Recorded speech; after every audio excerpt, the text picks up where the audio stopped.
Assalamualaikum warahmatullahi wabarakatuh. Salam sejahtera bagi kita semua. Salam Om Swastiastu, Namo Buddhaya, salam kebajikan. Yang saya hormati Bu Musratun Napiah AMD selaku dosen mata kuliah praktikum jaringan komputer, dan yang saya hormati teman-teman semua yang sudah menyempatkan melihat presentasi dari kami. Kami di sini akan membawakan presentasi dengan tema routing statik dan dinamis. Yang beranggotakan yang pertama ada Febrianti Manalu, yang kedua ada Luicia Shelly Arzetti, yang ketiga ada Arik Nadif, dan yang keempat ada saya sendiri yaitu Dava Giri. Di sini saya akan menjelaskan 3 poin dari routing. Yang pertama, apa itu routing? Yang kedua, pengertian routing statik dan routing dinamis. Yang ketiga, kelebihan dan kekurangan routing statik dan routing dinamis. Baik, yang pertama saya akan menjelaskan apa itu routing. Routing adalah proses pengiriman data dan informasi dengan melewatkan paket data yang dikirimkan dari satu jaringan ke jaringan yang lainnya. Yang kedua, routing statik. Routing statik atau static routing adalah proses setting router jaringan menggunakan table routing yang dikonfigurasikan secara manual oleh network administrator.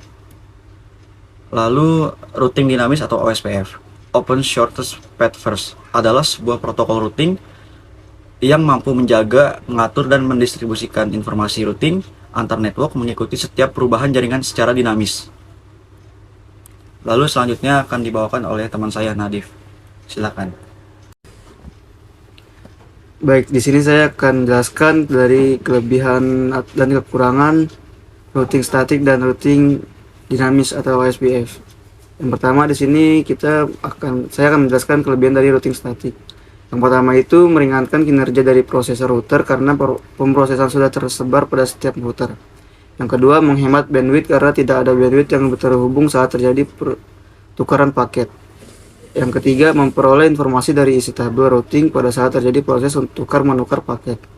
Yang keempat, routing statis lebih aman. Dan yang terakhir, administrator bebas menentukan jalur jaringan. Kekurangan routing statik. Yang pertama, network admin harus mengetahui segala informasi tentang router yang tersambung. Yang kedua, hanya bisa untuk jaringan berskala kecil. Yang ketiga, konfigurasi lebih rumit apalagi kalau banyak komputer yang terhubung. Yang keempat, membutuhkan waktu konfigurasi yang lebih lama. Yang kelima, jika ada jalur yang rusak, jaringan akan terhenti. Yang berikutnya, kelebihan routing dinamis atau OSPF. Yang pertama, proses konfigurasi jaringan lebih cepat. Yang kedua, bisa digunakan untuk jaringan berskala besar. Yang ketiga, jika ada jalur yang rusak tetap aman. Yang keempat, jalur ditentukan secara otomatis oleh sistem. Kekurangannya, bandwidth yang dibutuhkan lebih besar. Yang kedua, jalur yang bisa menentukan adalah sistem bukan dari administrator. Yang ketiga, membutuhkan RAM yang lebih besar untuk menentukan jalur terbaik saat terjadi down.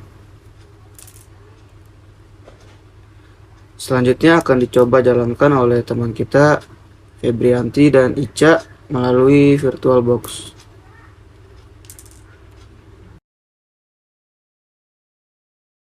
Baik, di sini kami akan langsung praktekkan untuk bagian routing statik.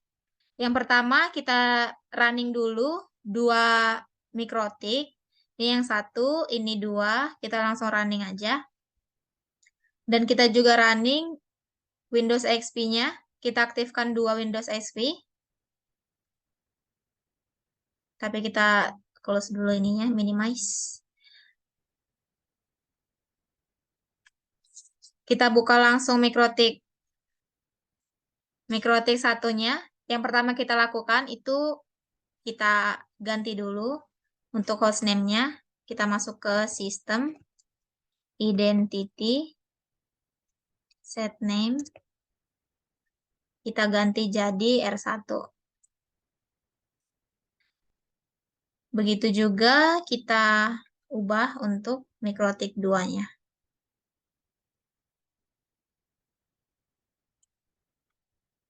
Sistem, identity, set name. Kita ganti jadi R2.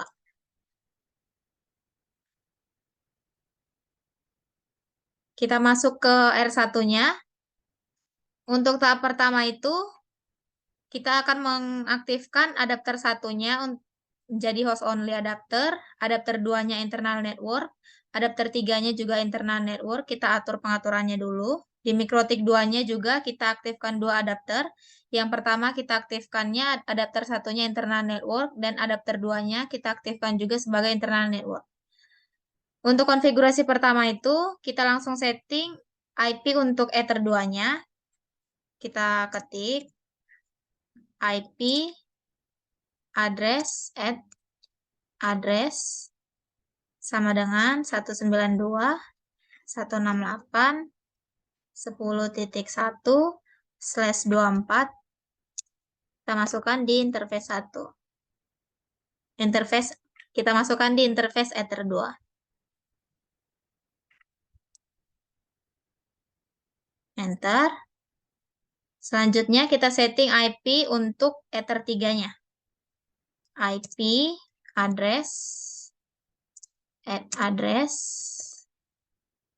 sama dengan 10.10.10.2/24.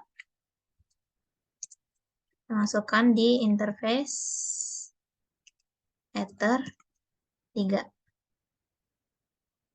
Setelah itu kita masuk ke mikrotik yang keduanya tadi, R2. Kita buka R2-nya.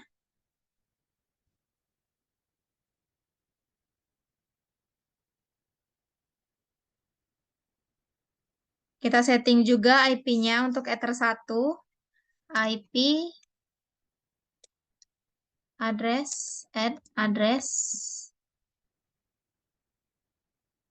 sama dengan 10.10.10.3/24.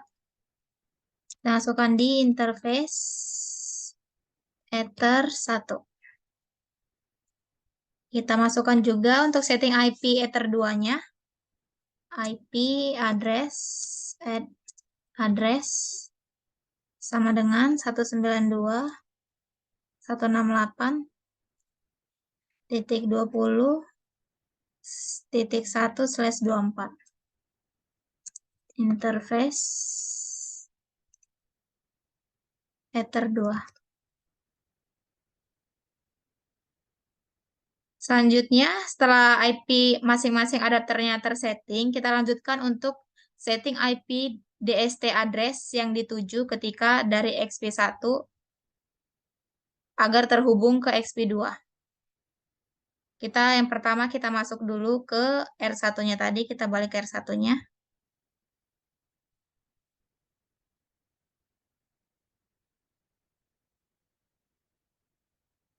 Kita masukkan perintah IP root add DST address sama dengan 192.168.20.0/24 gateway sama dengan 10.10.10.3. Setelah itu kita masukkan juga di R2-nya.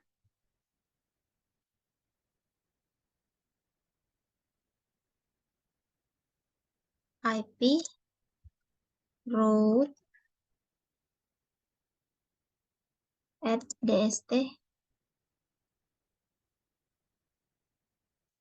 address sama dengan 192.168.10.0/24 gateway sama dengan 10.10.10.2. Enter. Setelah itu kita testing. Pertama kita testing di R1-nya dulu. Kita ping 192.168.10.1. Nah, di sini sudah jalan. Kita testing di mikrotik duanya.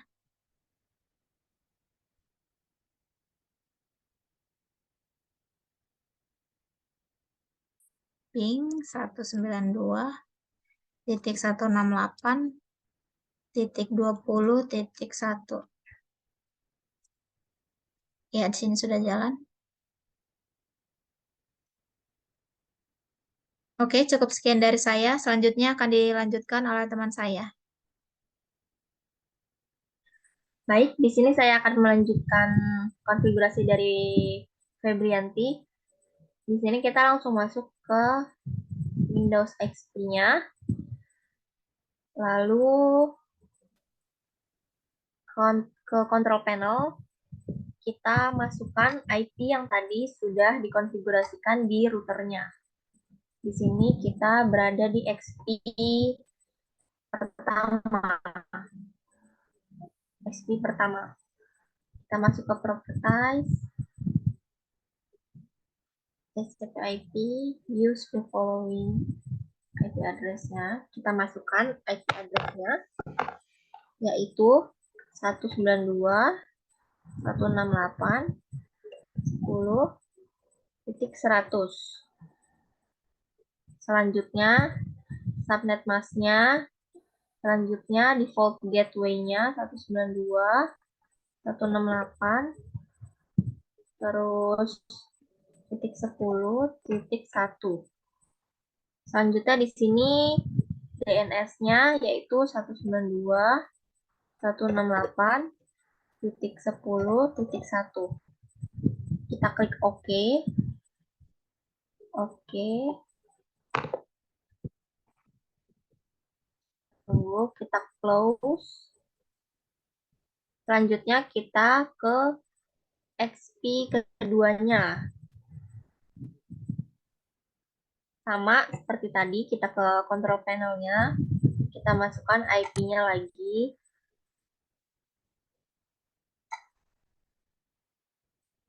Ke properties, kita masukin lagi. Sebentar. Agak melek.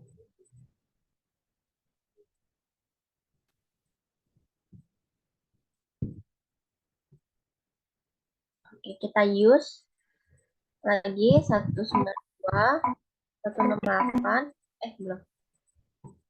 192.168.20.100. Subnet mask-nya jangan lupa. Default gateway-nya 192.168.20.1. DNS-nya 192.168.20.1. Kita klik OK. Kita tunggu sebentar sampai prosesnya selesai. Kita close. Lalu kita masuk ke CMD di Windows XP pertama. Kita coba tes ping ya. Ping 192.168.10.1. Oke, di sini berhasil. Selanjutnya kita tes ping di Windows XP keduanya. Sama, masuk ke CMD-nya lagi.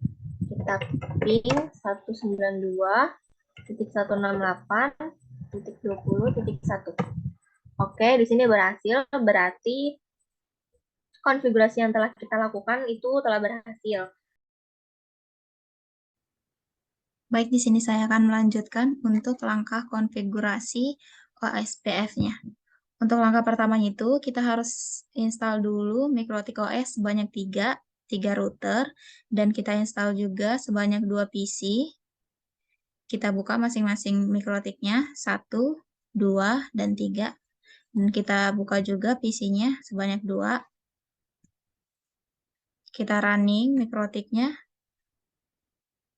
Tahap pertama yang kita lakukan yaitu mengubah hostname dari tiap routernya, agar kita tidak kebingungan saat berpindah-pindah jendela saat mengonfigurasi routernya nanti. Untuk mengubah hostname pada Mikrotik OS, kita menggunakan command system identity set name sama dengan untuk router satunya kita bikin nama R1. Begitu pula kita lakukan untuk router 2.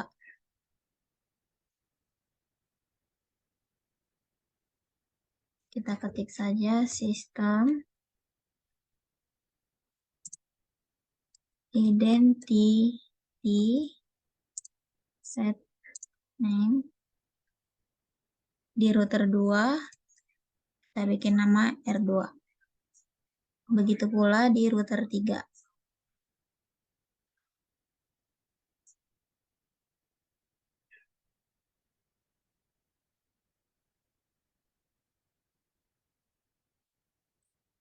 Sistem identity set name sama dengan R3.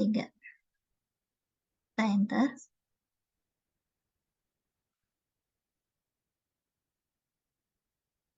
Setelah kita mengubah hostname-nya, di tahap berikutnya kita akan konfigurasi untuk IP address pada tiap routernya.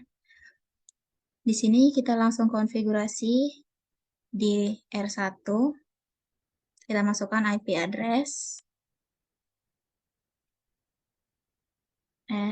Address sama dengan 100.100.100.2/30 interface sama dengan ether 1. Kita lanjut untuk yang kedua sama dengan 192.168.1.254/24 interface sama dengan ether 2. Setelah itu kita masuk ke router 2-nya.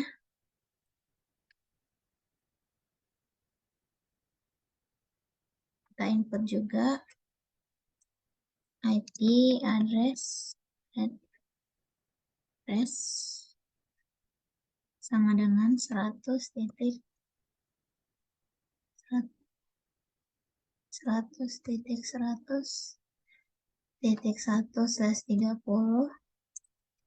interface ether 1. Kita lanjut IP address sama dengan 100.100.5/30 interface sama dengan ether 2. Selanjutnya kita lanjut di router 3. IP address sama dengan 100.100.100.6/30 interface sama dengan ether 1. Kita lanjut yang kedua.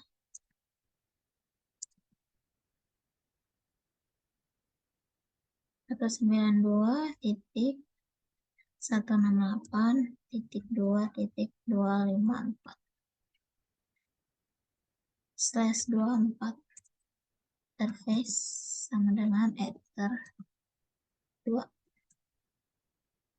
Setelah itu kita akan langsung masuk untuk mengaktifkan OSPF-nya. Setelah tadi kita mengubah hostname dan mengaktifkan protokol routing OSPF-nya pada interface router, langkah pertama yang akan kita lakukan adalah routing OSPF interface dengan add interface nama interface.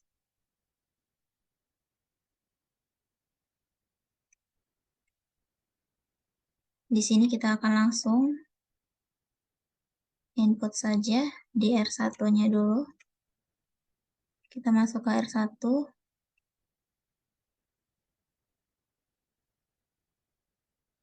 Routing OSPF interface add interface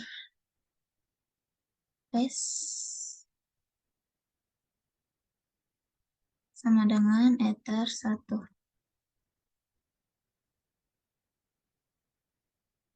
Oke, selanjutnya kita akan langsung lakukan hal yang sama di router 2-nya.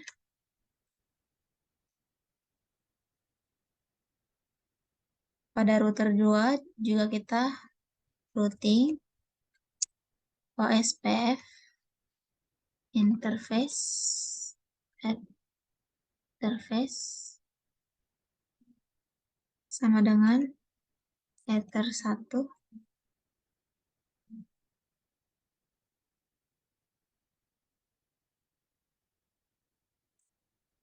Lalu routing SPF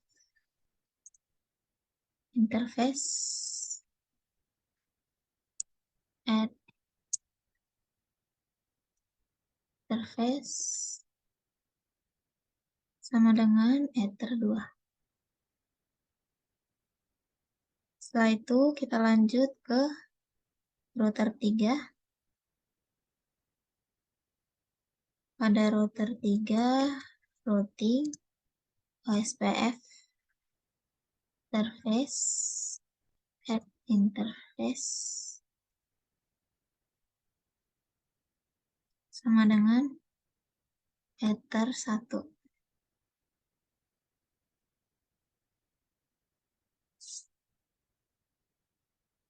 Setelah itu akan dilanjutkan oleh teman saya, Luica.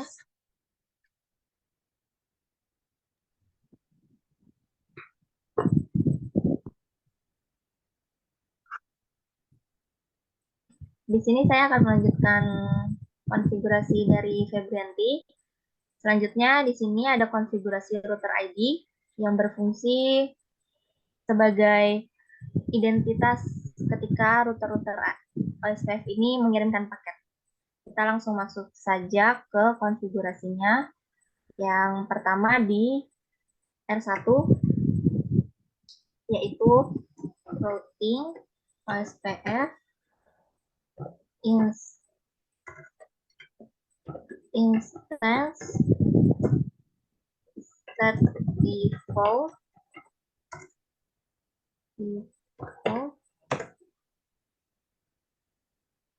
router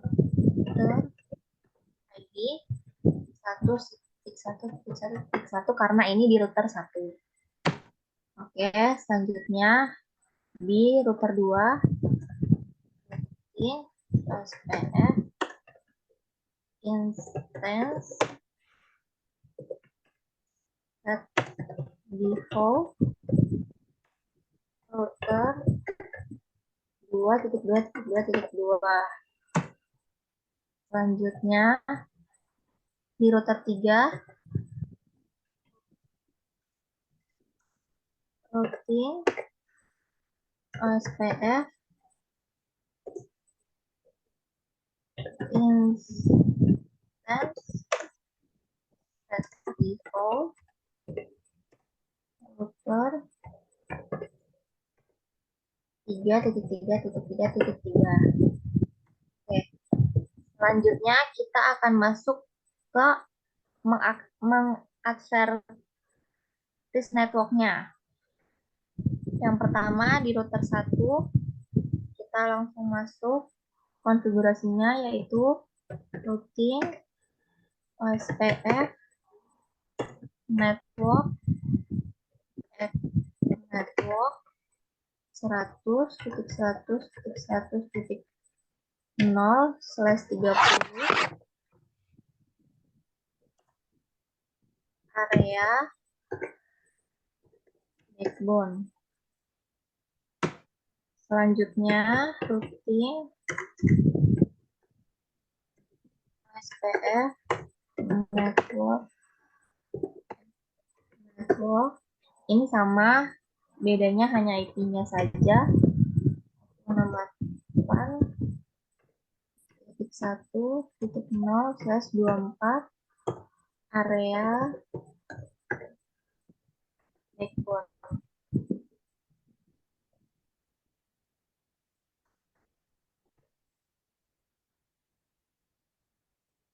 Oke, selanjutnya kita lanjut di router 2-nya. Routing SPF network 100.100.100.0/30 area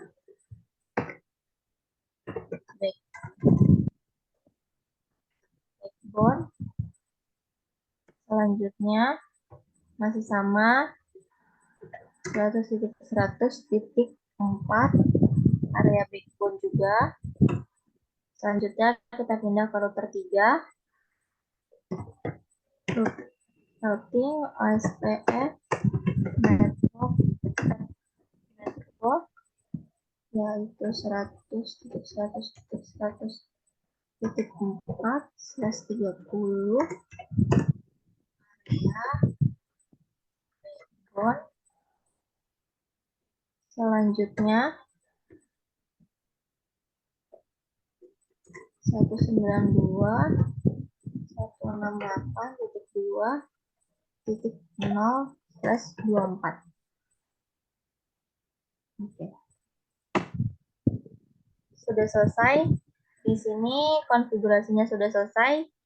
Selanjutnya kita akan melakukan pengujian di Windows XP-nya. Oke. Di sini kita ke command prompt-nya.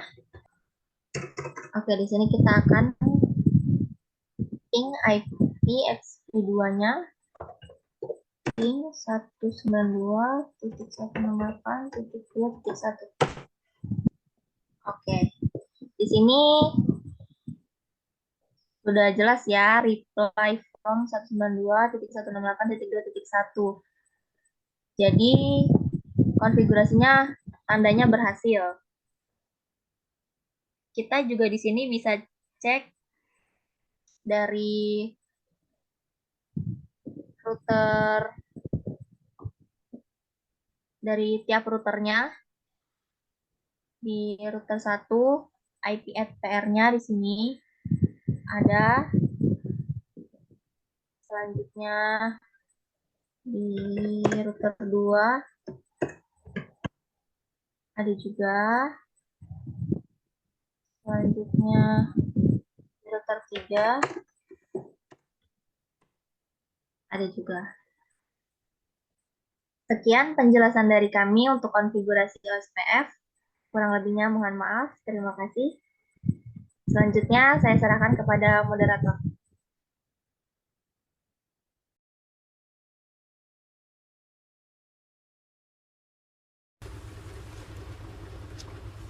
Sekian presentasi dari kelompok kami, kurang lebihnya mohon maaf. Bila ada kekurangan atau kesalahan mohon dimaafkan karena kami dalam masa tahap belajar. Assalamualaikum warahmatullahi wabarakatuh.